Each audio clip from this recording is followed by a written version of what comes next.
On air with us is Gary Reiss, teacher of process-oriented psychology at the Portland Process Work Institute and in 17 countries worldwide, author of 10 books bringing more than 40 years experience to fields of family therapy, sex therapy, coma work, world work, business development, and spiritual traditions. Gary, I wonder what's process-oriented approach or the topic you're working with, healing history, is different about? To specifically working with trauma? Yeah, and historical trauma, yeah. Well, first of all, I think one of the keys in process work is that we don't just view the trauma person as a victim, right? Because we believe that there are different bodies. There's a victim body, but we also say there's a dream body, and then there's an essence body or an eternal body. And so that's one of the really big differences I see is I have a lot of people come to me who have had a lot of trauma therapy where their real identity is I am a victim. Mm-hmm. That is my identity. So in process work, the view is more that, yes, we have to have compassion for the suffering people have gone through. But there's an emphasis on how that suffering was part of their path. And that out of that suffering can come tremendous powers, right? So that's a very, very different perspective to start with.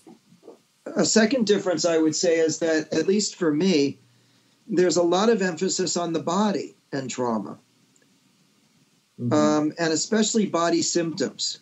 So I was just teaching the master's program here this week, and we did a very deep work on what your unresolved historical trauma has to do with your current body symptoms, chronic body symptoms. So that's really important for me, is that we go really deep into the body, your chronic body symptoms, and we look at not only the personal issues there and the dreaming process there, but also the social issues that are in those symptoms and the family history and the collective history of your country that you carry in those symptoms, right? So that's a difference. And maybe two more I could mention. One is that a lot of the trauma work methods have a series of steps. I write about steps of trauma work, but for me, it's very important to have a fluid approach. And you don't have to go step 1, 2, 3, 4. Like some people never go past the first few steps. Sure. Right? Yeah. Some people are ready to very quickly go through all of those steps and even pick up a little bit how little parts of them are related to some of that energy of the traumatizer. So that suggests another really unique aspect of process trauma work, and the way I work with it is that we don't just say that the traumatizer is out there. First of all, we say that if somebody traumatizes you, the energy goes inside, and then you do that to yourself. So we call that internalized oppression. So we have to work with that, even if the trauma was 20, 30 years ago, but if that energy is still inside you, we want to work with that. And the second thing is, we try to get you to pick up how you are a little bit like an aspect of that traumatizer's energy.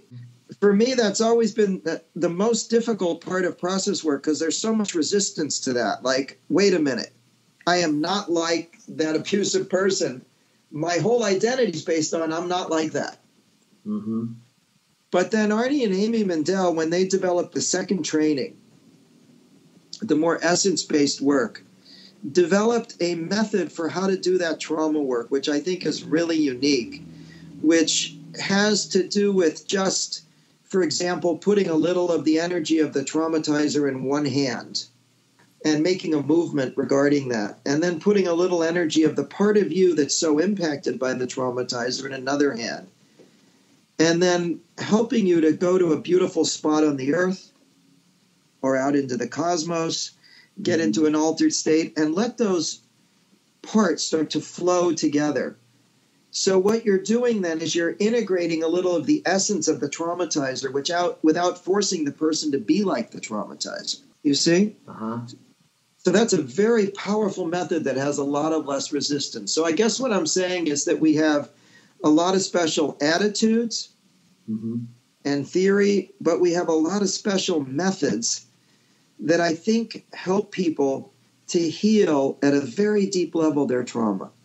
Some people don't trust process-oriented approach for not paying enough attention to consensus level of the traumatized person. We integrate this at the deep level. Yeah. And this should somehow work out automatically tomorrow. But a normal approach where there are certain steps, we pay attention to first build the ego back and then again integrate. Here, with such a deep integration of the two energies, do we have to sew it back to the everyday life?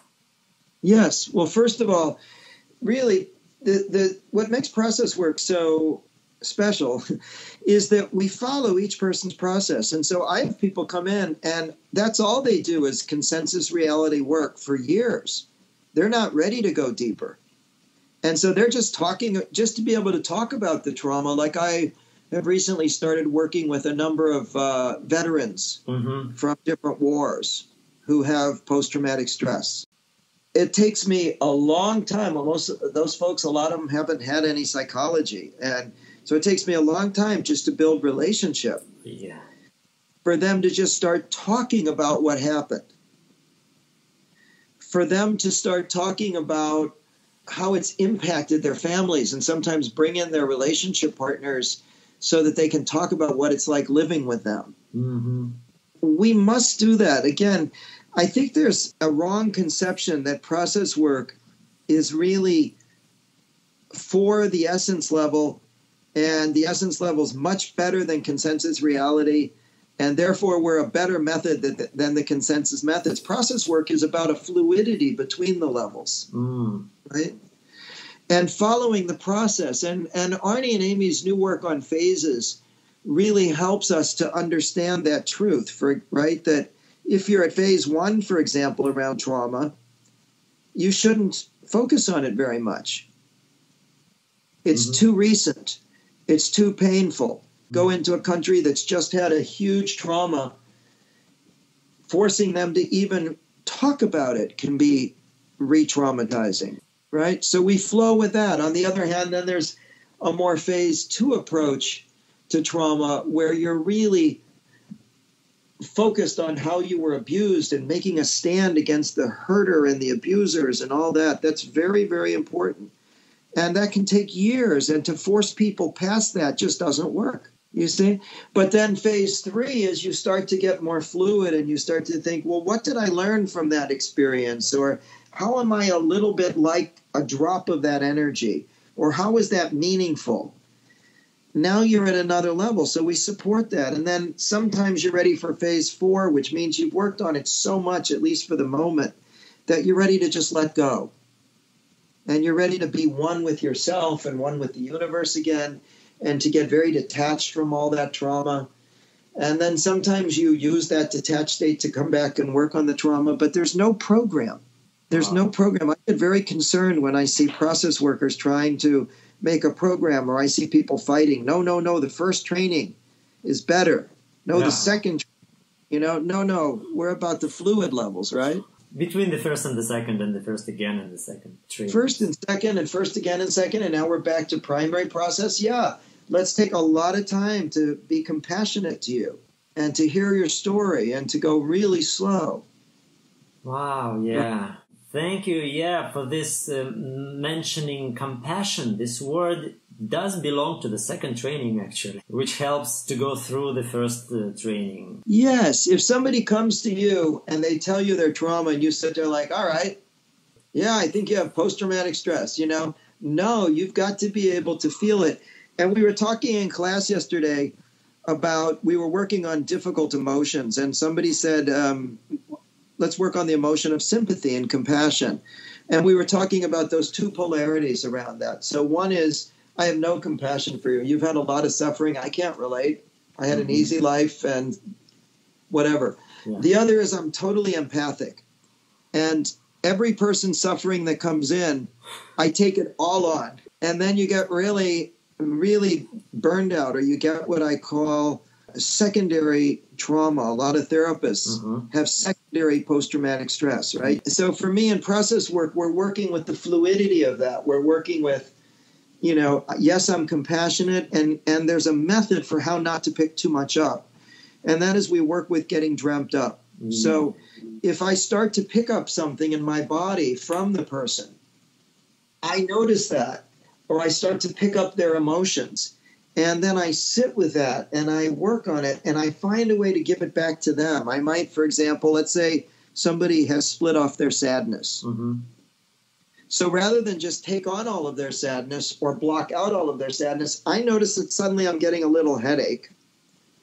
And when I focus on that headache, I feel very sad suddenly. And I know that I haven't personally been feeling very sad. I've been coming from a very happy day. Yeah. So I find a way to give that back to them. And I say, I don't know, somehow I'm just imagining you must have a lot of sadness you're not bringing forward.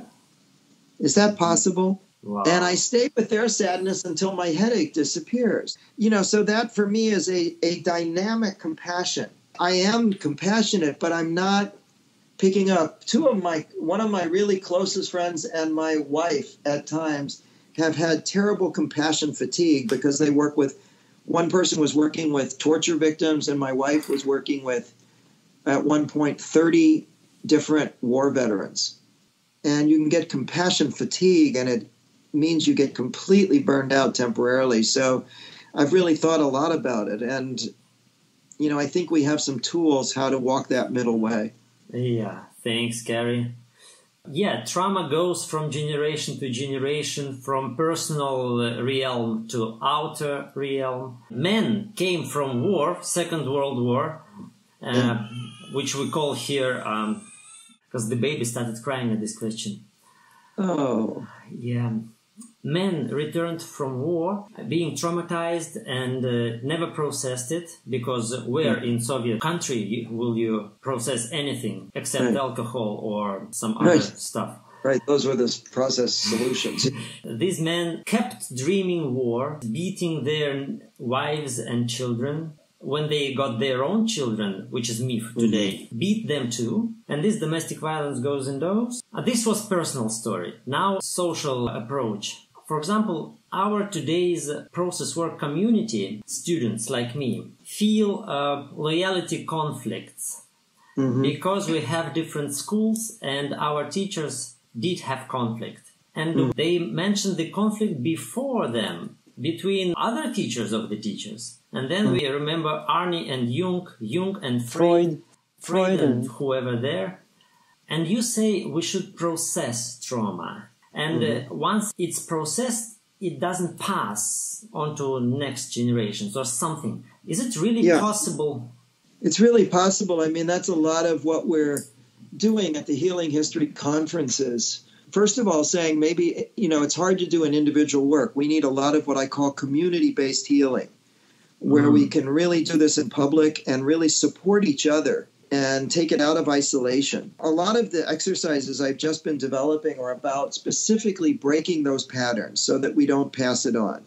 And that's an individual effort, saying, I know how I was hurt and I'm going to make an incredible awareness around that and an effort not to pass that on. But it means also that collectively we're working on that history so that we don't just keep passing it on. And I like Arnie's term he coined at the World Work in Warsaw was psychological inheritance. It's a great term. It means not only maybe you inherit an apartment from your parents, but you inherit the stuff that they haven't processed. And so the more we process, the less our children have to pick that up energetically, right? They get it from us directly, get it through the field, the atmosphere we create in the home. And the more we've done our work around that, we break that chain. And so there's that moment of breaking the chain. I was working with a veteran recently who had abused his child and at one point was taken out of the home, and now he's back in the home and he's coming to me to work. And his wife was talking about how he emotionally abuses his 5-year-old. Yeah. I had to think about how to break that chain. So he said, well, I can never think anything positive about the child. So I held him at that edge and I said, you need to come up with 5 positive things about your son. But that wouldn't break the chain because I knew that hatred of the son was a carryover of his self-hatred. So I said, now you have to come up with 5 positive things you believe about yourself. He said, that's impossible. You see? But he was able to do it. And then we talked about how to create that new pattern where he no longer will put his son down, but instead he'll once a day come up with some compliments, and that he will say to his wife once a day something positive about himself. And we're trying to unroot those deepest patterns. Now, where I think it interfaces with family therapy is a lot of what I've been working on is the ways that those messages go in directly and indirectly in a kind of hypnotic way, the way generations pass that on. And so we're going back, imagining the moments that they were passed on and undoing the kind of hypnotic power so that we can really free ourselves. Mm-hmm. So one woman said to me after doing those exercises recently, she said, that's unbelievable. She said, in a 25-minute exercise, I feel like I've created so much freedom. And so that's really what we're doing is we're individually breaking those patterns. Then we meet in community to support each other because it takes support to break difficult patterns. And then we individually and as families and as a community try to build a new direction, try to change history. But first you have to be conscious of history or it tends to repeat itself, right? So first we build the consciousness, then we build change and new patterns. And then we reinforce it a lot because it's not easy. There's a tendency to slip back. And I guess it has a lot to do with the traumatized healer archetype inside. Yes.